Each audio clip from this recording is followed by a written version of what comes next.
ਸਤਿ ਸ਼੍ਰੀ ਅਕਾਲ ਜੀ, ਸਾਰਿਆਂ ਦਾ ਸਵਾਗਤ। ਮੈਂ ਕਵਿਤਾ ਸਿੰਘ ਹਾਜ਼ਰ ਤੇ ਸਾਡੇ ਅੱਜ ਦੇ ਸਟੱਡੀ ਵੀਜ਼ਾ ਐਕਸਪਰਟ ਵਿੱਚ ਸਾਡੇ ਨਾਲ ਲੈਂਡਮਾਰਕ ਇਮੀਗ੍ਰੇਸ਼ਨ ਤੋਂ ਮਿਸਟਰ ਜਸਮੀਤ ਪਾਟਿਆ ਸਰ ਜੀ, ਸਤਿ ਸ਼੍ਰੀ ਅਕਾਲ, ਸਵਾਗਤ ਹੈ। ਸਤਿ ਸ਼੍ਰੀ ਅਕਾਲ। ਸੋ ਦੋਸਤੋ, ਜਿੱਥੇ ਤਾਂ ਅਸੀਂ ਕੈਨੇਡਾ ਦੀ ਹਮੇਸ਼ਾ ਗੱਲ ਕੀਤੀ ਹੈ ਜੀ, ਉੱਥੇ ਹੀ ਯੂਕੇ ਸਟੱਡੀ ਵੀਜ਼ਾ ਨੂੰ ਲੈ ਕੇ ਵੀ ਇਸ ਵਾਰੀ ਕਈ ਸਵਾਲ ਜਿਹੜੇ ਨੇ ਸਾਨੂੰ ਫੇਸਬੁੱਕ ਪੇਜ ਦੇ ਉੱਤੇ ਆਏ ਵੀ ਤੁਸੀਂ ਯੂਕੇ ਨੂੰ ਡਿਸਕਸ ਨਹੀਂ ਕੀਤਾ, ਕਾਫੀ ਟਾਈਮ ਹੋ ਗਿਆ। ਸੋ ਇਸ ਕਰਕੇ ਜੀ ਅਸੀਂ ਅੱਜ ਦਾ ਜਿਹੜਾ ਪ੍ਰੋਗਰਾਮ ਹੈਗਾ ਉਹ ਸਾਡੇ ਵਿਦਿਆਰਥੀ ਜਿਹੜੇ ਕਿ ਯੂਕੇ ਜਾਣਾ ਚਾਹੁੰਦੇ ਨੇ, ਸਟੱਡੀ ਵੀਜ਼ਾ ਦੇ ਇਨਫੋਰਮੇਸ਼ਨ ਅਸੀਂ ਸ਼ੇਅਰ ਕਰਾਂਗੇ ਤੇ ਨਾਲ ਦੇ ਨਾਲ ਜੀ ਜਿੱਥੇ ਤਾਂ ਅਸੀਂ ਬਜਟ ਸ਼ੇਅਰ ਕਰਾਂਗੇ ਉੱਥੇ ਹੀ ਕਿ ਤੁਹਾਨੂੰ ਜਿਹੜੀ ਆਫਰ ਲੈਟਰ ਹੈ ਜਾਂ ਜਿਹੜਾ ਕੈਸ਼ ਲੈਟਰ ਉਹ ਕਿੰਨੇ ਦਿਨ ਦੇ ਵਿੱਚ ਤੁਹਾਨੂੰ ਉਪਲਬਧ ਹੋਏਗਾ ਜੀ, ਮਿਲੇਗਾ ਜੀ, ਸਪੈਸ਼ਲੀ ਯੂਕੇ ਦਾ। ਤੇ ਨਾਲ ਹੀ ਸਭ ਤੋਂ ਵੱਡਾ ਸਵਾਲ ਜਿਹੜਾ ਕਿ ਸਾਡੇ ਵਿਦਿਆਰਥੀਆਂ ਦਾ ਸਾਨੂੰ ਦੇਖਣ ਨੂੰ ਮਿਲਿਆ, ਸੁਣਨ ਨੂੰ ਮਿਲਿਆ ਕਿ ਕੀ ਵਿਦਆਊਟ ਆਇਲਟਸ ਹੁਣ ਵੀ ਯੂਕੇ ਸਾਨੂੰ ਵੀਜ਼ਾ ਦੇਗਾ ਜਾਂ ਫਿਰ ਨਹੀਂ। ਸੋ ਇਹ ਸਾਰੀਆਂ ਗੱਲਾਂ ਡਿਸਕਸ ਕਰਾਂਗੇ ਜੀ ਸਾਡੇ ਅੱਜ ਦੇ ਇਸ ਪ੍ਰੋਗਰਾਮ ਦੇ ਵਿੱਚ। ਤੇ ਨੰਬਰ ਨੋਟ ਕਰਨੇ ਬਿਲਕੁਲ ਨਹੀਂ ਭੁੱਲਣੇ ਜੀ, ਸਾਡੇ ਦਰਸ਼ਕਾਂ ਨੇ, ਸਾਡੇ ਵਿਦਿਆਰਥੀਆਂ ਨੇ। ਘੱਟੋ ਘੱਟ ਤੁਸੀਂ 12 ਪੜ੍ਹਿਓ ਤਾਂ ਤੁਹਾਨੂੰ ਵਿਦੇਸ਼ ਜਾਣ ਦਾ ਮੌਕਾ ਮਿਲਦਾ ਹੈ। ਤੇ ਜਿਹੜੇ ਹਜੇ 11ਵੀਂ ਦੇ ਵਿੱਚ ਨੇ ਜੀ, ਉਹ ਪਹਿਲਾਂ ਆਪਣਾ ਪੂਰਾ ਫੋਕਸ 11ਵੀਂ ਵੱਲ ਦਿਓ, ਉਸ ਤੋਂ ਬਾਅਦ 12ਵੀਂ ਦੇ ਪੇਪਰਾਂ ਵੱਲ ਧਿਆਨ ਦਿਓ ਤਾਂ ਕਿ ਵਧੀਆ ਨੰਬਰ ਲੈ ਕੇ ਤੁਸੀਂ ਵੀ ਵਿਦੇਸ਼ ਜਾਣ ਦਾ ਆਪਣਾ ਸੁਪਨਾ ਪੂਰਾ ਕਰ ਸਕੋ। ਸੋ ਲੈਂਡਮਾਰਕ ਇਮੀਗ੍ਰੇਸ਼ਨ ਫੇਸਬੁੱਕ ਪੇਜ ਜਿੱਥੇ ਤੁਸੀਂ ਲਾਈਕ ਕਰਨਾ ਜੀ, ਤਾਂ ਕਿ ਤੁਹਾਡੇ ਸਵਾਲ ਜਿਹੜੇ ਹੈਗੇ ਨੇ ਉੱਥੇ ਤੁਸੀਂ ਛੱਡ ਸਕੋ ਤੇ ਅਸੀਂ ਡਿਸਕਸ ਕਰੀਏ ਇਸ ਮੰਚ ਦੇ ਉੱਤੇ। ਉੱਥੇ ਹੀ YouTube ਚੈਨਲ ਲੈਂਡਮਾਰਕ ਇਮੀਗ੍ਰੇਸ਼ਨ ਦਾ ਸਬਸਕ੍ਰਾਈਬ ਕਰਨਾ ਬਿਲਕੁਲ ਨਹੀਂ ਭੁੱਲਣਾ। So sir, UK study visa ਕਿੰਨਾਂ ਨੂੰ ਕਿੱਦਾਂ ਦੀਆਂ ਐਪਲੀਕੇਸ਼ਨਸ ਨੂੰ ਇਨਵਾਈਟ ਕਰਦੀ ਹੈਗੀ ਹੈ ਯੂਕੇ ਐਮਬੈਸੀ, ਜਿਹੜੇ ਕਾਲਜਸ ਹੈਗੇ ਨੇ ਜਾਂ ਯੂਨੀਵਰਸਿਟੀਜ਼ ਹੈਗੇ ਨੇ, ਤੁਸੀਂ ਰეკਮੈਂਡ ਕੀ ਕਰਦੇ ਹੋ ਵੀ ਸਟੂਡੈਂਟਸ ਨੂੰ ਕਿੱਥੇ ਜਾਣ ਦੇ ਵਿੱਚ ਫਾਇਦਾ ਰਹਿੰਦਾ ਹੈ? ਸੀ ਯੂਕੇ ਸਟੂਡੈਂਟ ਵੀਜ਼ਾ ਮੈਨੂੰ ਲੱਗਦਾ ਫਿਊਚਰ ਵਿੱਚ ਬਹੁਤ ਹੀ ਵੱਡਾ, ਜਿਹਨੂੰ ਕਹਿੰਦੇ ਆ ਕਿ ਹੋਣ ਵਾਲਾ ਯੂਕੇ ਟੌਪ ਡੈਸਟੀਨੇਸ਼ਨ ਬਣਨ ਵਾਲਾ ਸਟੂਡੈਂਟਸ ਵਾਸਤੇ, ਕਿਉਂਕਿ ਕੈਨੇਡਾ 5.5 ਬੈਂਡ ਨਹੀਂ ਲੈਂਦਾ। ਕੈਨੇਡਾ ਜੇ ਤੁਹਾਡੇ ਇੰਗਲਿਸ਼ 'ਚ ਚੰਗੇ ਨੰਬਰ ਹੈਗੇ ਆ ਤਾਂ ਵੀ ਤੁਹਾਨੂੰ ਕੋਈ ਐਕਸੈਪਟੇਬਿਲਿਟੀ ਨਹੀਂ ਕਰਦਾ। ਜੇ ਅਸੀਂ ਹੋਰ ਵੀ ਕਿਸੇ ਕੰਟਰੀ ਦੀ ਗੱਲ ਕਰੀਏ ਤਾਂ ਯੂਕੇ ਵਿੱਚ ਜਿੰਨੀਆਂ ਫਲੈਕਸੀਬਲ ਇੰਗਲਿਸ਼ ਦੀਆਂ ਰਿਕੁਆਇਰਮੈਂਟ ਹੈਗੀਆਂ ਕਿਸੇ ਹੋਰ ਕੰਟਰੀ ਦੀਆਂ ਨਹੀਂ ਹੈਗੀਆਂ। ਜੇ ਅਸੀਂ ਹੋਰ ਵੀ ਦੇਖੀਏ ਕਿ ਕੋਈ ਇੱਦਾਂ ਦਾ ਇੰਗਲਿਸ਼ ਟੈਸਟ ਨਹੀਂ ਹੈਗਾ ਸਪੈਸੀਫਿਕ ਜਿਹੜਾ ਯੂਕੇ ਹਾਈ ਕਮਿਸ਼ਨ ਨੇ ਕਿਹਾ ਹੋਵੇ, ਜਿਵੇਂ ਕੈਨੇਡਾ ਨਾਲ ਜੇ ਅਸੀਂ ਕੰਪੇਅਰ ਕਰੀਏ ਕਿ ਸਿਰਫ ਜੇ ਤੁਹਾਡੇ ਕੋਲ ਇਹ ਟੈਸਟ ਹੋਏਗਾ ਤਾਂ ਹੀ ਅਸੀਂ ਤੁਹਾਨੂੰ ਵੀਜ਼ਾ ਸਕਸੈਸ ਰੇਟ ਜ਼ਿਆਦਾ ਹੋਏਗਾ। ਫਿਰ ਯੂਕੇ ਵਿੱਚ ਕੋਈ ਵੀ ਟੈਸਟ ਹੈਗਾ ਤੁਹਾਡੇ ਕੋਲ, PTE, ਡਿਊਲਿੰਗੋ, ਇੰਗਲਿਸ਼ 'ਚ 65 ਜਾਂ 70 ਨੰਬਰ ਹੈਗੇ ਆ 12ਵੀਂ 'ਚ, ਤਾਂ ਵੀ ਆਈਲੈਟਸ ਦਾ ਵੇਵਰ ਮਿਲ ਸਕਦਾ। ਨਹੀਂ ਤਾਂ ਬਹੁਤ ਸਾਰੀਆਂ ਯੂਨੀਵਰਸਿਟੀ ਨੇ ਆਪਣਾ ਟੈਸਟ ਬਣਾ ਲਿਆ, ਇੰਗਲਿਸ਼ ਪਾਸਵਰਡ ਟੈਸਟ, ਉਹ ਤੁਸੀਂ ਟੈਸਟ ਦਿਓ ਤੇ ਤੁਹਾਡੇ ਪਾਸ ਹੋ ਜਾਂਦੇ ਹੋ, no need for IELTS.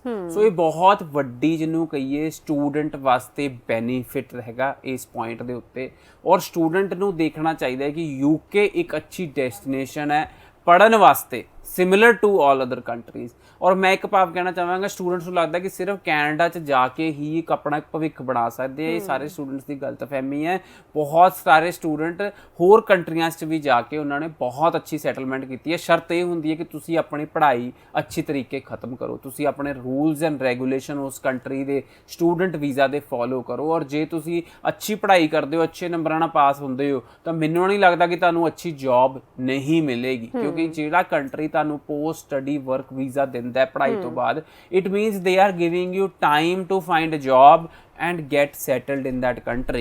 So UK ਨੇ ਇੱਕ ਬਹੁਤ ਵੱਡੀ ਨਿਊਜ਼ ਦਿੱਤੀ ਪਿੱਛੇ ਕਿ ਸ਼ਾਇਦ UK student visa post study work visa ਨੂੰ ਲੈ ਕੇ ਕੰਮ ਕਰ ਰਿਹਾ ਕਿ 2 ਸਾਲ ਦੀ ਜਗ੍ਹਾ ਉਹ 4 ਸਾਲ ਦਾ ਵਰਕ ਵੀਜ਼ਾ ਕਰਨ ਦੇ ਬਾਰੇ ਸੋਚ ਰਹੇ ਨੇ। ਸੀ ਹਲੇ ਹੋਇਆ ਨਹੀਂ ਹੈ, ਬਹੁਤ ਸਾਰੇ ਚੈਨਲਸ ਉੱਤੇ ਨਿਊਜ਼ ਆ ਗਈ ਕਿ 4 ਸਾਲ ਦਾ ਵਰਕ ਵੀਜ਼ਾ ਹੋ ਗਿਆ, ਹੋਇਆ ਨਹੀਂ ਹੈ। ਪਰ ਜਿਸ ਦਿਨ ਜੇ 4 ਸਾਲ ਦਾ ਪੋਸਟ ਸਟੱਡੀ ਵਰਕ ਵੀਜ਼ਾ ਹੋ ਗਿਆ, UK ਇੱਕ ਟੌਪ ਡੈਸਟੀਨੇਸ਼ਨ ਬਣ ਜਾਏਗਾ ਸਟੂਡੈਂਟਸ ਵਾਸਤੇ, ਪੜ੍ਹਨ ਜਾਣ ਵਾਸਤੇ। ਔਰ UK ਵਿੱਚ ਸਟੂਡੈਂਟਸ ਬਹੁਤ ਅੱਛੇ ਤਰੀਕੇ ਸੈਟਲ ਹੋ ਪਾਣਗੇ। ਸੋ ਅੱਜ ਦਾ ਸ਼ੋਅ ਸਾਡਾ ਕਰਨ ਦਾ ਇਹ ਵੀ ਹੈਗਾ ਕਿ ਅਸੀਂ ਯੂਕੇ ਦੀਆਂ ਇੱਕ ਤਾਂ ਫਾਇਦੇ ਦੱਸੀਏ ਸਟੂਡੈਂਟ ਨੂੰ, ਔਰ ਦੂਜਾ ਟੋਟਲ ਐਕਸਪੈਂਸ ਕਿੰਨਾ ਆਉਂਦਾ।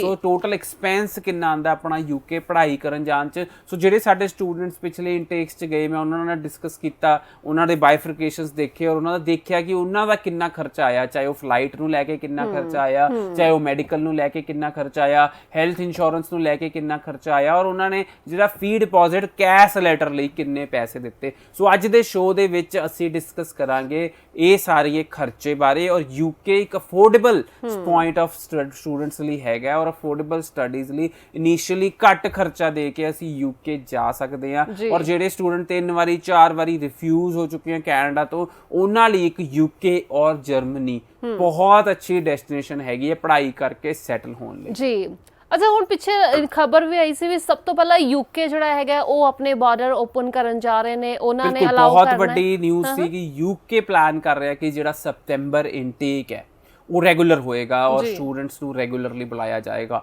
ਸੋ ਦੇਖਦੇ ਹਾਂ ਸੋਸ਼ਲ ਡਿਸਟੈਂਸਿੰਗ ਦੇ ਨੋਰਮ ਜ਼ਰੂਰ ਫੋਲੋ ਹੋਣਗੇ ਕਿ ਸ਼ਾਇਦ ਆਲਟਰਨੇਟ ਡੇ ਸਟੂਡੈਂਟਸ ਬੁਲਾਏ ਜਾਣ, ਇੱਕ ਦਿਨ 15 ਸਟੂਡੈਂਟ ਬੁਲਾਏ ਜਾਣ, ਇੱਕ ਦਿਨ 15 ਜੇ ਸਟੂਡੈਂਟ ਕਲਾਸ 'ਚ 30 ਹੈਗੇ ਆ।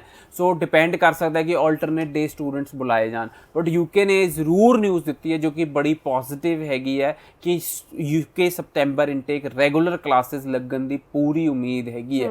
ਔਰ ਉਸ ਤੋਂ ਬਾਅਦ ਯੂਕੇ ਦੇ VFS ਸੈਂਟਰਸ ਵੀ 10 ਜਾਂ 12 ਜੁਲਾਈ ਤੋਂ ਖੁੱਲ੍ਹਣ ਦੀ ਤਿਆਰੀ ਕਰ ਰਹੇ ਨੇ ਔਰ ਯੂਕੇ ਦੀਆਂ ਐਪਲੀਕੇਸ਼ਨਸ ਪ੍ਰੋਸੈਸ ਕਰਨਗੇ। ਸੋ ਸਾਰੇ ਸਟੂਡੈਂਟਸ ਜਿਹੜੇ ਯੂਕੇ ਜਾਣਾ ਚਾਹੁੰਦੇ ਆ, kindly send us your documents at info@landmarkimmigration.com or call us at 9041390412 ਜੇ ਯੂਕੇ ਤੁਸੀਂ ਜਾਣਾ ਚਾਹੁੰਦੇ ਹੋ। ਔਰ ਜੇ ਤੁਸੀਂ 12th ਪਾਸ ਹੋ ਤਾਂ ਤੁਸੀਂ ਅੰਡਰ ਗ੍ਰੈਜੂਏਟ ਡਿਗਰੀ ਲਈ ਜਾ ਸਕਦੇ ਹੋ ਔਰ ਜੇ ਤੁਸੀਂ ਗ੍ਰੈਜੂਏਟ ਹੋ ਤਾਂ ਤੁਸੀਂ ਪੋਸਟ ਗ੍ਰੈਜੂਏਟ ਡਿਗਰੀ ਲਈ ਜਾ ਸਕਦੇ ਹੋ ਜੀ। ਸੋ ਹੁਣ ਜਿਨ੍ਹਾਂ ਨੇ 12ਵੀਂ ਕੀਤੀ ਹੈ ਜੀ ਤੇ ਬਿਨਾਂ ਆਇਲਟਸ ਤੋਂ, ਉਹਨਾਂ ਦੇ ਦਿਮਾਗ ਦੇ ਵਿੱਚ ਜ਼ਰੂਰ ਆਉਂਦਾ ਵੀ ਮੈਂ ਯੂਕੇ ਜ਼ਰੂਰ ਜਾ ਸਕਦਾ, ਬਟ ਹਾਂ ਹੁਣ ਨੰਬਰ ਕਿੰਨੇ ਚਾਹੀਦੇ ਨੇ ਜੀ ਇਹ ਵੀ ਤੁਹਾਨੂੰ ਪਤਾ ਜ਼ਰੂਰ ਹੋਣਾ ਚਾਹੀਦਾ, ਕਿਉਂਕਿ ਮਨਪ੍ਰੀਤ ਜਿਨ੍ਹਾਂ ਨੇ ਸਾਨੂੰ ਫੇਸਬੁੱਕ ਦੇ ਉੱਤੇ ਸਵਾਲ ਛੱਡਿਆ, +2 ਪਾਸ ਆਊਟ ਹੋ ਜੀ, 70% ਨੰਬਰ +2 ਦੇ ਵਿੱਚੋਂ, ਤੇ ਵਿਦਆਊਟ ਆਇਲਟਸ ਮੈਂ ਜਾ ਸਕਦਾ ਯੂਕੇ ਜਾਂ ਫਿਰ ਨਹੀਂ।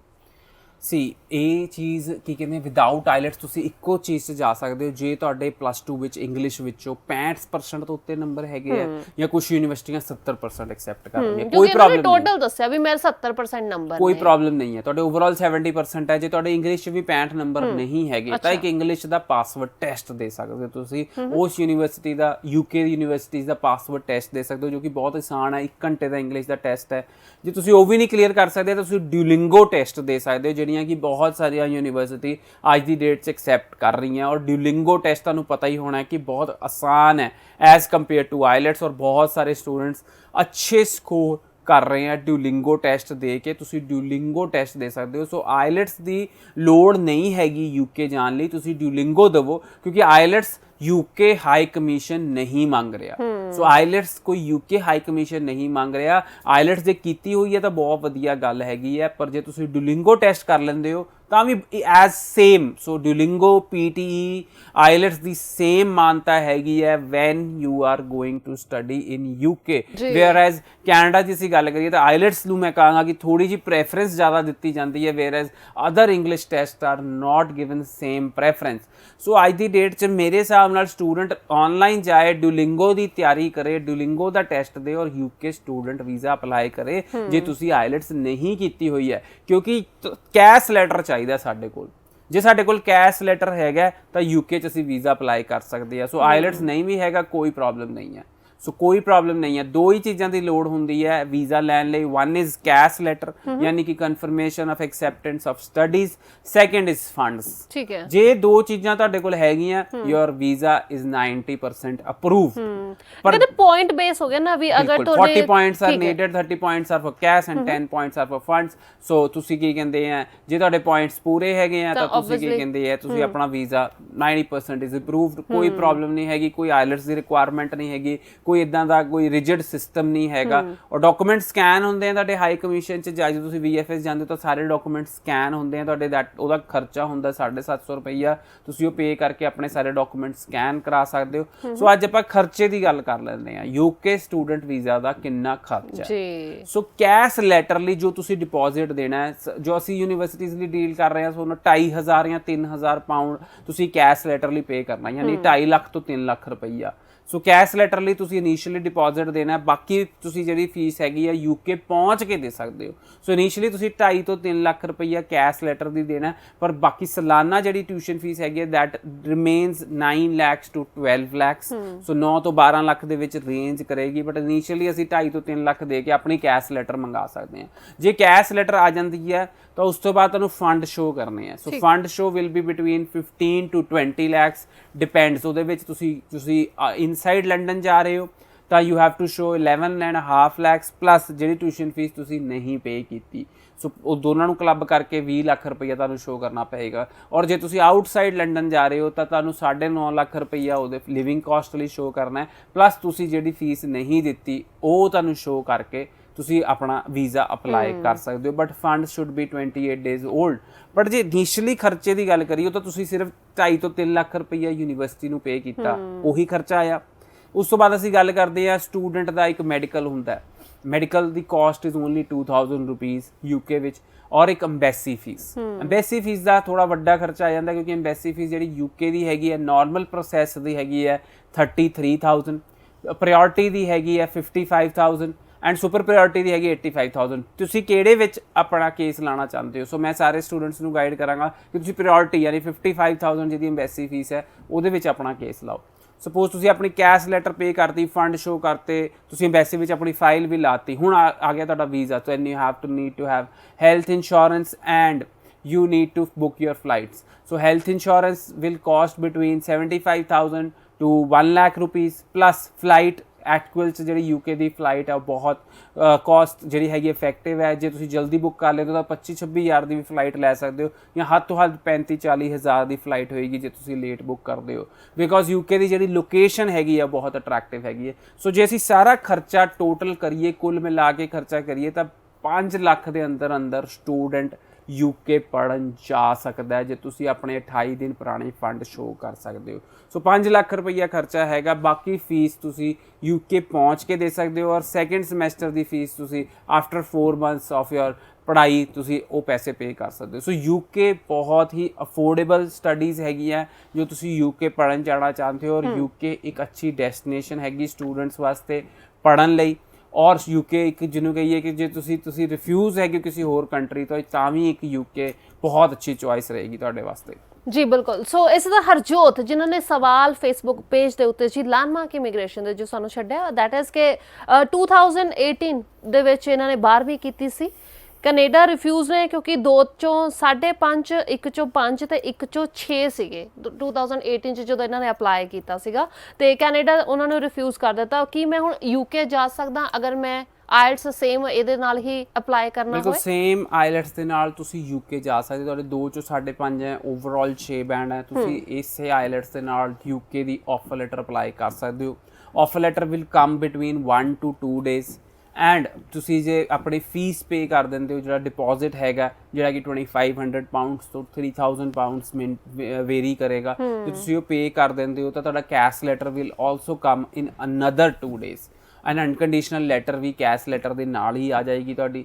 ਸੋ ਜਦੋਂ ਤੁਸੀਂ ਇਹ 2 ਚੀਜ਼ਾਂ ਤੁਹਾਡੇ ਕੋਲ ਹੈਗੀਆਂ, then you have to show your funds, get a medical done and you have to apply in embassy. So embassy ਜਲਦ ਹੀ ਖੁੱਲ੍ਹਣ ਵਾਲੀ ਹੈ, ਤਾਂ ਤੁਸੀਂ ਬਿਲਕੁਲ ਅਪਲਾਈ ਕਰ ਸਕਦੇ ਹੋ। ਜੇ ਤੁਸੀਂ ਕੈਨੇਡਾ ਤੋਂ ਰਿਫਿਊਜ਼ ਹੋ, ਤੁਹਾਡੇ ਓਵਰਆਲ 6 ਬੈਂਡ ਹੈ ਔਰ ਤੁਸੀਂ 2 ਮੋਡਿਊਲ ਚੋਂ 5.5 ਬੈਂਡ ਨਾਲ ਬਿਲਕੁਲ UK ਦਾ ਸਟੂਡੈਂਟ ਵੀਜ਼ਾ ਅਪਲਾਈ ਕਰ ਸਕਦੇ ਹੋ। ਜੀ ਸੋ ਹਰਜੋਤ ਤੁਹਾਡੇ ਵਾਸਤੇ ਜੀ ਕਿ ਤੁਸੀਂ UK ਆਪਣਾ ਸਟੱਡੀ ਵੀਜ਼ਾ ਜਿਹੜਾ ਹੈਗਾ ਜ਼ਰੂਰ ਅਪਲਾਈ ਕਰੋ ਜੀ, ਤੁਹਾਨੂੰ ਮੌਕਾ ਜ਼ਰੂਰ ਮਿਲ ਰਿਹਾ ਕਿਉਂਕਿ ਆਮ ਸ਼ੋਰ ਵੀ ਜਿੱਦਾਂ 2018 ਦੇ ਵਿੱਚ ਅਗਰ ਤੁਸੀਂ IELTS ਕੀਤੀ ਹੈ ਤਾਂ 2 ਸਾਲ ਦੀ ਵੈਲਿਡਿਟੀ, ਅਗਰ ਦੁਬਾਰਾ ਜੁਆਇਨ ਕਰਨਾ ਹੋਵੇ ਤਾਂ ਆਮ ਸ਼ੋਰ ਵੀ ਤੁਹਾਡਾ ਜਿਹੜਾ IELTS ਦਾ ਬਿਲਕੁਲ ਤੁਸੀਂ IELTS ਦੀ ਆਨਲਾਈਨ ਟ੍ਰੇਨਿੰਗ ਕਰ ਸਕਦੇ ਹੋ, ਨਹੀਂ ਤਾਂ ਤੁਸੀਂ ਡੁਲਿੰਗੋ ਦਾ ਵੀ ਟੈਸਟ ਦੇ ਸਕਦੇ ਹੋ ਕਿਉਂਕਿ Duolingo the test is very easy. ਜੇ ਤੁਹਾਡਾ IELTS ਐਕਸਪਾਇਰ ਹੋ ਗਿਆ ਤਾਂ ਤੁਸੀਂ ਡੁਲਿੰਗੋ ਦਾ ਟੈਸਟ ਦੇ ਕੇ ਆਪਣਾ UK ਦਾ ਸਟੂਡੈਂਟ ਵੀਜ਼ਾ ਅਪਲਾਈ ਕਰ ਸਕਦੇ ਹੋ। ਜੇ ਤੁਸੀਂ ਡੁਲਿੰਗੋ ਦੀ ਟ੍ਰੇਨਿੰਗ ਕਰਨਾ ਚਾਹੁੰਦੇ ਹੋ ਤਾਂ ਸਾਡੇ ਪੋਰਟਲ ਤੇ 15 ਦਿਨ ਦੀ ਟ੍ਰੇਨਿੰਗ ਤੁਸੀਂ ਡੁਲਿੰਗੋ ਦੀ ਕਰ ਸਕਦੇ ਹੋ, ਔਰ ਆਨਲਾਈਨ ਟ੍ਰੇਨਿੰਗ ਹੈਗੀ ਹੈ, ਲਾਈਵ ਕਲਾਸਿਸ ਵੀ ਆਨਲਾਈਨ ਹੈਗੀਆਂ, ਸਾਰੀ ਟ੍ਰੇਨਿੰਗ ਤੁਸੀਂ ਆਨਲਾਈਨ ਕਰ ਸਕਦੇ ਹੋ ਜੀ। ਸੋ UK ਦੇ ਵਿੱਚ ਚਲੋ ਇਹ ਤਾਂ ਅਸੀਂ ਸੁਣ ਰਹੇ ਹਾਂ ਵੀ ਸਪਾਊਸ ਜਾ ਸਕਦਾ ਹੈ, ਬਟ ਕਨਫਿਊਜ਼ਨ ਇਹ ਹੈ ਵੀ +2 ਤੋਂ ਬਾਅਦ ਵੀ ਜਾ ਸਕਦਾ ਹੈ ਜਾਂ ਫਿਰ ਅਗਰ ਹਾਇਰ ਐਜੂਕੇਸ਼ਨ ਵੀ ਡਿਗਰੀ ਵਾਸਤੇ ਤੁਸੀਂ? ਮੈਂ ਸਟੂਡੈਂਟਸ ਨੂੰ ਗਾਈਡ ਕਰਾਂਗਾ ਕਿ ਗ੍ਰੈਜੂਏਸ਼ਨ ਤੋਂ ਬਾਅਦ ਹੀ ਆਪਣੇ ਸਪਾਊਸ ਨੂੰ ਆਪਣੇ ਨਾਲ ਲੈ ਕੇ ਜਾਓ for better visa success rate. So ਜਿੰਨੇ ਗ੍ਰੈਜੂਏਟ ਹੈਗੇ ਆ ਉਹੀ ਆਪਣੇ ਸਪਾਊਸ ਨੂੰ ਆਪਣੇ ਨਾਲ ਲੈ ਕੇ ਜਾ ਸਕਦੇ ਆ, ਬੇਸ਼ੱਕ ਲੈ ਕੇ ਜਾ ਸਕਦੇ ਆ। ਔਰ UK ਵਿੱਚ ਸਟੂਡੈਂਟ ਸਪਾਊਸ ਨੂੰ ਫੁੱਲ ਟਾਈਮ ਵਰਕ ਰਾਈਟਸ ਮਿਲਦੇ ਆ, ਔਰ UK ਵਿੱਚ ਦੋਨੋਂ ਹੀ ਫਾਈਲਾਂ ਇਕੱਠੀਆਂ ਲੱਗਦੀਆਂ, ਪਰ ਫੰਡ ਸ਼ੋ ਦੀ ਰਿਕੁਆਇਰਮੈਂਟ ਐਕਸਟਰਾ ਰਹੇਗੀ। 680 ਪਾਊਂਡ ਤੁਹਾਨੂੰ ਐਕਸਟਰਾ ਸ਼ੋ ਕਰਨੇ ਪੈਣਗੇ per month for 9 months, that becomes like 6.5 lakh rupees ਤੁਹਾਨੂੰ ਐਕਸਟਰਾ ਸ਼ੋ ਕਰਨਾ ਪਏਗਾ, 6.5 ਲੱਖ ਰੁਪਈਆ ਤੁਸੀਂ ਜੇ ਆਪਣੇ ਸਪਾਊਸ ਨੂੰ ਆਪਣੇ ਨਾਲ ਲੈ ਕੇ ਜਾਣਾ ਚਾਹੁੰਦੇ ਹੋ। ਸੋ ਜੇ ਤੁਹਾਡੇ ਕੋਲ ਡਿਪੈਂਡੈਂਟ ਹੈਗਾ ਯਾਨੀ ਤੁਹਾਡਾ ਕੋਈ ਬੱਚਾ ਹੈਗਾ ਤਾਂ ਉਹ ਵੀ ਤੁਹਾਡੇ ਨਾਲ ਜਾ ਸਕਦਾ ਹੈ। ਅਨਦਰ 6.5 lakhs ਤੁਹਾਨੂੰ ਆਪਣੇ ਡਿਪੈਂਡੈਂਟ ਲਈ ਸ਼ੋ ਕਰਨਾ ਪਏਗਾ। ਸੋ ਤੁਹਾਨੂੰ ਫੰਡ ਸ਼ੋ ਕਰਨੇ ਪੈਣਗੇ 28 ਦਿਨ ਪੁਰਾਣੇ। ਜੇ ਤੁਹਾਡੇ ਡਿਪੈਂਡੈਂਟ ਤੁਹਾਡੇ ਨਾਲ ਜਾਣਾ ਚਾਹੁੰਦੇ ਆ ਸੋ ਉਹਨਾਂ ਦੇ ਵੀ ਫੰਡਸ ਹੋਲਡ ਹੋਣੇ ਚਾਹੀਦੇ ਆ, ਔਰ ਉਹਨਾਂ ਦੇ ਵੀ ਐਮਬੈਸੀ ਫੀਸ ਪੂਰੀ ਲੱਗੇਗੀ, ਔਰ ਆਪਣਾ ਤੁਸੀਂ UK ਦਾ ਡਿਪੈਂਡੈਂਟ ਵੀਜ਼ਾ ਵੀ ਨਾਲੋਂ ਨਾਲ ਹੀ ਅਪਲਾਈ ਕਰ ਸਕਦੇ ਹੋ। ਜੀ ਸੋ ਜਸਮੀਤ ਸਰ UK ਦੇ ਵਿੱਚ ਕੋਈ ਦਿੱਕਤ ਕੰਮ ਨੂੰ ਲੈ ਕੇ ਜਾਂ ਉੱਥੇ ਰਹਿਣ ਸਹਿਣ ਨੂੰ ਲੈ ਕੇ ਜੇ ਅਸੀਂ ਗੱਲ ਕਰੀਏ ਬ੍ਰੈਗਜ਼ਿਟ ਤੋਂ ਬਾਅਦ, ਯਾਨੀ ਕਿ ਯੂਰੋਪੀਅਨ ਯੂਨੀਅਨ ਤੋਂ ਅਲੱਗ ਹੋਣ ਤੋਂ ਬਾਅਦ ਜਿਹੜੇ ਟੈਂਪਰੇਰੀ ਵਰਕਰਸ ਯੂਕੇ 'ਚ ਕੰਮ ਕਰਨ ਆਏ ਹੋਏ ਸੀ ਉਹ ਸਾਰੇ ਵਾਪਸ ਘਰਾਂ ਨੂੰ ਚਲੇ ਗਏ। ਸਟੂਡੈਂਟਸ ਵੀ ਜਿਹੜੇ ਯੂਰੋਪੀਅਨ ਯੂਨੀਅਨ ਤੋਂ ਪੜ੍ਹਨ ਆਉਂਦੇ ਸੀ ਉਹ ਵੀ ਫੀਸ ਉਹਨਾਂ ਨੂੰ ਨਾਰਮਲ ਸਟੂਡੈਂਟ ਦਿੰਦੇ ਸੀ। They were not paying fees for international student. So UK ਜਦੋਂ ਬੋਰਿਸ ਜੌਨਸਨ ਆਏ ਤਾਂ ਉਹਨਾਂ ਨੇ ਆਪਣਾ ਕੀ ਕਹਿੰਦੇ ਆ ਯੂਕੇ ਇੰਟਰਨੈਸ਼ਨਲ ਸਟੂਡੈਂਟਸ ਨੂੰ ਬਹੁਤ ਜ਼ਿਆਦਾ ਪ੍ਰਾਇੋਰਟੀ ਕੀਤਾ। ਤਾਂ ਉਹਨਾਂ ਨੂੰ ਲੱਗਿਆ ਕਿ international student is a big economical solution. So ਜਦੋਂ ਵੀ ਕਿਸੇ ਕੰਟਰੀ ਨੂੰ ਲੱਗਦਾ ਕਿ ਇਕੋਨਮੀ ਨੂੰ ਬੂਸਟਰ ਚਾਹੀਦਾ ਤਾਂ ਦੇ look forward for more international students. ਜਿਵੇਂ ਕਿ ਆਸਟ੍ਰੇਲੀਆ ਵੀ ਇਦਾਂ ਹੀ ਕਰਦਾ, ਯੂਕੇ ਵੀ ਇਦਾਂ ਹੀ ਕਰਦਾ, USA ਵੀ ਇਦਾਂ ਹੀ ਕਰਦਾ ਔਰ ਕੈਨੇਡਾ ਵੀ ਇਦਾਂ ਹੀ ਕਰਦਾ। ਸੋ ਉਹਨਾਂ ਨੇ ਦੇਖਿਆ ਕਿ international student is a major economy booster, so he opened up he relaxed norms for international students। ਸੋ ਜਦੋਂ ਅਸੀਂ UK ਪੜ੍ਹਨ ਜਾਂਦੇ ਹਾਂ ਤਾਂ ਅਸੀਂ ਸਟੂਡੈਂਟ ਦੀ ਫੀਸ ਪੇ ਕਰਦੇ ਹਾਂ 10 ਤੋਂ 12 ਲੱਖ ਰੁਪਈਆ।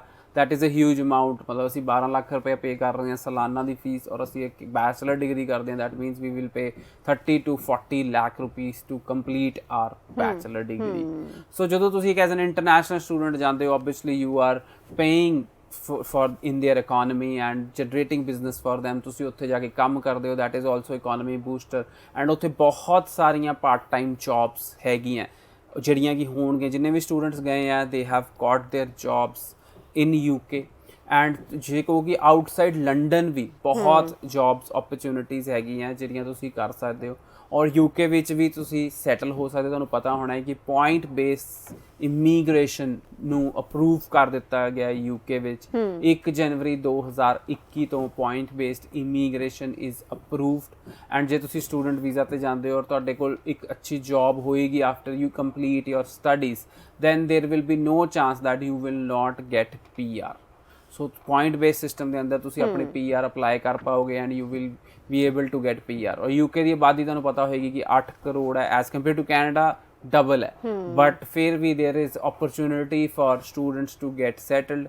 ਬਟ ਤੁਹਾਨੂੰ ਪਤਾ ਹੋਏਗਾ only the good ones get settle. ਤੁਸੀਂ ਸਮਝਦੇ ਹੋ ਕਿ ਜਿਹੜੇ ਅੱਛੇ ਬੱਚੇ ਹੋਣਗੇ, ਰੂਲਸ ਫੋਲੋ ਕਰਨਗੇ, ਪੜ੍ਹਾਈ ਅੱਛੀ ਤਰ੍ਹਾਂ ਆਪਣੀ ਕੰਪਲੀਟ ਕਰਨਗੇ, ਅੱਛੇ ਨੰਬਰ ਲੈਣਗੇ and they will get jobs and they will get settle. ਔਰ ਜੇ ਤੁਸੀਂ ਪੜ੍ਹਾਈ ਨਹੀਂ ਕਰੋਗੇ, ਤੁਸੀਂ ਰੂਲਸ ਫੋਲੋ ਨਹੀਂ ਕਰੋਗੇ then you might get deported। ਔਰ ਫਿਰ ਇੱਕ ਹੋਰ ਇੰਪੋਰਟੈਂਟ ਚੀਜ਼ ਮੈਂ ਸ਼ੇਅਰ ਕਰਨਾ ਚਾਹਾਂਗਾ ਕਿ ਜੋ ਤੁਸੀਂ ਆਪਣੇ ਫੰਡ ਸ਼ੋ ਕਰਦੇ ਹੋ UK ਦੇ ਵਿੱਚ ਤਾਂ ਪਲੀਜ਼ ਬੀ ਕੇਅਰਫੁਲ ਕਿ ਉਹ ਬਿਲਕੁਲ ਜੈਨੂਇਨ ਫੰਡਸ ਹੋਣ ਕਿਉਂਕਿ UK embassy high commission 10 years ਦਾ ਬੈਨ ਦਿੰਦੀ ਹੈ ਜੇ ਤੁਸੀਂ ਕੋਈ ਵੀ ਡਾਕੂਮੈਂਟ ਫੇਕ ਲਗਾਉਂਦੇ ਹੋ ਜਾਂ ਕੋਈ ਵੀ ਫੰਡਸ ਦੇ ਵਿੱਚ ਗੜਬੜ ਕਰਦੇ ਹੋ। So please be careful while applying for your student visa। do not use any fake document or any forged documents to apply for your student visa for any country or not just for UK। ਜੀ ਸੋ UK study visa ਦੇ ਵਾਸਤੇ right time ਜਿਹੜਾ suggest ਕਰਦੇ ਹੋ ਵੀ ਕਿਹੜੇ intake ਦੇ ਵਿੱਚ admission ਜਿਹੜੀਆਂ ਹੈਗੀਆਂ ਨੇ ਪੋਸੀਬਲ ਹੈਗੀਆਂ ਨੇ ਸਟੂਡੈਂਟਸ ਦੀਆਂ ਐਂਡ ਪ੍ਰੋਸੈਸਿੰਗ ਟਾਈਮ ਜਿਹੜਾ ਹੈਗਾ ਹੁਣ ਜਿੱਦਾਂ ਮਾਹੌਲ ਹੈਗਾ ਤੁਹਾਨੂੰ ਵੀ ਪਤਾ ਹੈ ਕਿੰਨਾ ਕੁ ਟਾਈਮ ਲੈ ਰਹੇ ਨੇ ਕਾਲਜਸ? colleges ਦੀ ਜੇ ਮੈਂ ਗੱਲ ਕਰਾਂ ਤਾਂ colleges offer letter they are giving between 1 to 2 days and CAS letters are also coming between 24 hours to 48 hours। but it depend ਕਰਦਾ ਹੈ ਕਿ VFS ਕਦੋਂ ਓਪਨ ਹੋਏਗਾ।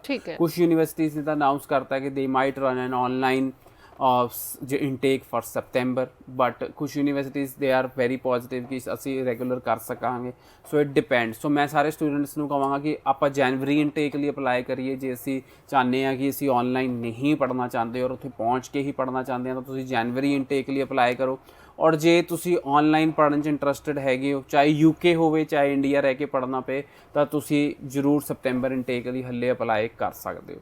ਸੋ ਇਹ ਦੋਨੋਂ ਹੀ ਇਨਟੇਕ ਓਪਨ ਹੈਗੇ ਆ ਜੇ ਤੁਸੀਂ UK ਜਾਣਾ ਚਾਹੁੰਦੇ ਹੋ ਔਰ ਜੇ ਤੁਸੀਂ ਕੋਈ ਹੋਰ ਵੀ ਕੰਟਰੀ ਜਾਣਾ ਚਾਹੁੰਦੇ ਹੋ ਤਾਂ ਮੇਜਰ ਇਹੀ ਦੋ ਇਨਟੇਕ ਰਹਿਣਗੇ ਜੀ। ਸੋ UK ਸਟੱਡੀ ਵੀਜ਼ਾ ਜਿੱਦਾਂ ਅੱਜ ਅਸੀਂ ਡਿਸਕਸ ਕਰ ਰਹੇ ਹਾਂ ਜੀ ਐਂਡ ਲੈਂਡਮਾਰਕ ਇਮੀਗ੍ਰੇਸ਼ਨ ਤੋਂ ਸਾਡੇ ਨਾਲ study visa expert mister Jasmeet Bhatia ਜੋ ਇਨਫੋਰਮੇਸ਼ਨ ਸਾਡੇ ਤੱਕ ਪਹੁੰਚਾ ਰਹੇ ਨੇ ਜੀ, ਸਾਡੇ ਵਿਦਿਆਰਥੀਆਂ ਤੱਕ ਸ਼ੇਅਰ ਕਰ ਰਹੇ ਹੈਗੇ ਨੇ। ਸਾਡੇ ਵਿਦਿਆਰਥੀ ਜਿਹੜੇ ਨੇ ਜੀ ਲੈਂਡਮਾਰਕ ਇਮੀਗ੍ਰੇਸ਼ਨ ਦੇ ਫੇਸਬੁੱਕ ਪੇਜ ਦੇ ਉੱਤੇ ਜਾ ਕੇ ਵੀ ਜਿੱਥੇ ਤਾਂ ਤੁਹਾਨੂੰ ਲਾਈਵ ਵੀ ਇਹਨਾਂ ਦੇ ਨਾਲ ਸੈਸ਼ਨ ਕਰਨ ਦਾ ਮੌਕਾ ਮਿਲੇਗਾ ਜੀ, ਇਹਨਾਂ ਦੇ ਨਾਲ ਗੱਲਬਾਤ ਕਰਨ ਦਾ ਮੌਕਾ ਮਿਲੇਗਾ। ਆਪਣੇ ਸਵਾਲ ਤੁਸੀਂ ਲਾਈਵ ਸੈਸ਼ਨ ਦੇ ਵਿੱਚ ਵੀ ਜ਼ਰੂਰ ਰੱਖਿਆ ਕਰੋ। ਜੋ ਵੀ ਤੁਹਾਡੇ ਸਵਾਲ ਨੇ ਚਾਹੇ ਉਹ ਕਿਸੇ ਵੀ ਕੰਟਰੀ ਨੂੰ ਲੈ ਕੇ ਕਿਉਂ ਨਹੀਂ ਹੈਗੇ। ਤੇ ਆਪਣੀ ਪ੍ਰੋਫਾਈਲ ਡਿਸਕਸ ਕਰਨੀ ਹੈ ਜੀ, ਵੀ ਤੁਸੀਂ ਕਿੰਨਾ ਪੜ੍ਹੇ ਹੈਗੇ ਹੋ, ਕਿੰਨੇ ਨੰਬਰ ਆਏ ਨੇ, ਸਬਜੈਕਟ ਵਾਈਜ਼ ਵੀ ਤੁਹਾਡੇ ਕਿੰਨੇ ਨੰਬਰ ਹੈਗੇ ਨੇ, ਆਇਲਟਸ ਕੀਤੀ ਹੈ ਤਾਂ ਕਿੰਨੇ ਬੈਂਡ ਆਏ ਨੇ, ਅਦਰ ਵਿਦਆਊਟ ਆਇਲਟਸ ਵੀ ਤੁਹਾਨੂੰ ਜਾਣ ਦਾ ਮੌਕਾ ਕਿਤੇ ਮਿਲ ਸਕਦਾ ਜਾਂ ਫਿਰ ਨਹੀਂ। ਸੋ ਜਿੱਥੇ ਤਾਂ ਜਸਮੀਤ ਸਰ ਚਲੋ UK ਸਾਰਿਆਂ ਨੂੰ ਪਤਾ ਵੀ ਵਿਦਆਊਟ ਆਇਲਟਸ ਜਾ ਸਕਦੇ, ਕੋਈ ਹੋਰ ਕੰਟਰੀ ਜਿਹੜੀ ਤੁਸੀਂ ਸੁਜੈਸਟ ਕਰਦੇ ਹੋ ਸਟੂਡੈਂਟਸ ਨੂੰ ਵਿਦਆਊਟ ਆਇਲਟਸ? ਸੋ ਮੈਂ ਸਾਰੇ ਸਟੂਡੈਂਟਸ ਨੂੰ ਸੁਜੈਸਟ ਕਰਾਂਗਾ, ਜਰਮਨੀ ਵੀ ਇੱਕ ਕੰਟਰੀ ਹੈਗੀ ਹੈ ਜਿਹੜੇ ਕਿ ਮੀਡੀਅਮ ਆਫ ਇੰਸਟਰਕਸ਼ਨ ਲੈਟਰ ਤੇ ਐਡਮਿਸ਼ਨ ਦਿੰਦੇ ਆ। ਠੀਕ ਹੈ। ਔਰ ਜੇ ਤੁਸੀਂ +2 ਪਾਸ ਹੋ ਔਰ ਤੁਸੀਂ ਜਰਮਨ ਲੈਂਗੁਏਜ ਪੜ੍ਹਨਾ ਚਾਹੁੰਦੇ ਹੋ ਔਰ ਆਪਣੀ ਗ੍ਰੈਜੂਏਸ਼ਨ ਬਿਲਕੁਲ ਫ੍ਰੀ ਆਫ ਕਾਸਟ ਕਰਨਾ ਚਾਹੁੰਦੇ ਹੋ ਤਾਂ ਜਰਮਨੀ ਇੱਕ ਬਹੁਤ ਅੱਛੀ ਡੈਸਟੀਨੇਸ਼ਨ ਹੈ।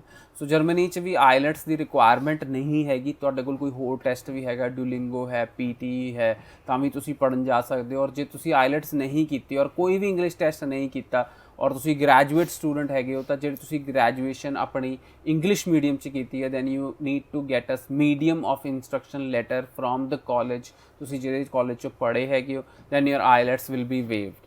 ਔਰ ਜਰਮਨੀ 'ਚ ਜਿਹੜੇ ਵੀਜ਼ਾ ਸਕਸੈਸ ਰੇਟ ਦੀ ਗੱਲ ਕਰੀਏ ਤਾਂ ਅਬਵ 90% ਹੈਗਾ। Refusals are very hard to come, refusal ਨਹੀਂ ਆਉਂਦੀ, ਵੀਜ਼ਾ ਅਪਰੂਵ ਹੋ ਕੇ ਹੀ ਆਉਂਦੇ ਆ। ਔਰ ਜਰਮਨੀ 'ਚ ਵੀ 1.5 ਸਾਲ ਦਾ ਪੋਸਟ ਸਟੱਡੀ ਵਰਕ ਵੀਜ਼ਾ ਹੈਗਾ। ਸੋ ਜਿੰਨੇ ਵੀ ਸਟੂਡੈਂਟ ਜੇ ਜਾਣਾ ਚਾਹੁੰਦੇ ਆ ਵਿਦਆਊਟ ਆਈਲੈਟਸ ਜਾਂ ਕੈਨੇਡਾ ਤੋਂ ਬਾਅਦ ਕੋਈ ਆਪਸ਼ਨਸ ਦੇਖ ਰਹੇ ਆ ਤਾਂ ਅੱਜ ਦੀ ਡੇਟ 'ਚ ਮੈਂ ਉਹਨਾਂ ਨੂੰ UK ਔਰ ਜਰਮਨੀ ਗਾਈਡ ਕਰਾਂਗਾ। ਦੋਨੋਂ ਹੀ ਟੌਪ ਡੈਸਟੀਨੇਸ਼ਨਸ ਹੈਗੀਆਂ ਪੜ੍ਹਾਈ ਕਰਨ ਵਾਸਤੇ। ਔਰ ਜਿਵੇਂ ਤੁਸੀਂ ਦੇਖਿਆ ਹੋਣਾ ਕਿ ਜਰਮਨੀ ਨੇ ਬਹੁਤ ਹੀ ਵਧੀਆ ਤਰੀਕੇ ਕਰੋਨਾ ਵਾਇਰਸ ਦੀ ਸਿਚੁਏਸ਼ਨ ਨੂੰ ਹੈਂਡਲ ਕੀਤਾ। ਦੇਰ ਵਰ approximately 2 lakh cases and 85% of them recovered and there are very few deaths in Germany and they are fully operational। ਉਹਨਾਂ ਨੇ ਆਪਣੇ EU ਲਈ ਵੀ ਬਾਰਡਰ ਖੋਲਤੇ हैं और ਆਉਣ ਵਾਲੇ ਮਹੀਨੇ ਦੇ ਅੰਦਰ they will open up borders for international students also। So Germany is a top destination if you want to study and settle। top companies Germany ਚ situated ਹੈਗੀਆਂ, ਜਿੰਨੀਆਂ ਵੀ top Fortune 500 companies ਹੈਗੀਆਂ they all have their offices in Germany and ਅੱਛੀਆਂ job opportunities ਲੈ ਕੇ ਤੁਸੀਂ Germany ਚ settle ਹੋ ਸਕਦੇ ਹੋ ਜੀ। ਸੋ ਅਸੀਂ ਵੀ ਇਹੀ ਦੁਆ ਕਰਾਂਗੇ ਜੀ, ਪ੍ਰਾਰਥਨਾ ਕਰਾਂਗੇ ਵੀ ਜਲਦੀ ਦੇ ਨਾਲ ਜਿਹੜੀ ਸਿਚੁਏਸ਼ਨ ਹੈ ਉਹ ਅੰਡਰ ਕੰਟਰੋਲ ਜਿਹੜੀ ਹੈਗੀ ਜ਼ਰੂਰ ਹੋਵੇ, ਸਹੀ ਹੋਵੇ, ਤਾਂ ਕਿ ਸਾਡਾ ਵਿਦੇਸ਼ ਜਾਣ ਦਾ ਜਿਹੜਾ ਸੁਪਨਾ ਹੈ ਉਹ ਫਿਰ ਤੋਂ ਯਾਨੀ ਕਿ ਪੂਰਾ ਹੋਣਾ ਸ਼ੁਰੂ ਹੋਵੇ। ਸੋ ਲੈਂਡਮਾਰਕ ਇਮੀਗ੍ਰੇਸ਼ਨ ਤੋਂ ਮਿਸਟਰ ਜਸਮੀਤ ਭਾਟੀਆ ਜਿਨ੍ਹਾਂ ਨੇ ਸਾਡਾ ਸਾਥ ਦਿੱਤਾ ਜੀ ਸਾਡੇ ਸਵਾਲਾਂ ਦੇ ਜਵਾਬ ਦੇ ਵਿੱਚ। ਸਰ ਜੀ ਬਹੁਤ ਬਹੁਤ ਧੰਨਵਾਦ। Thank you so much.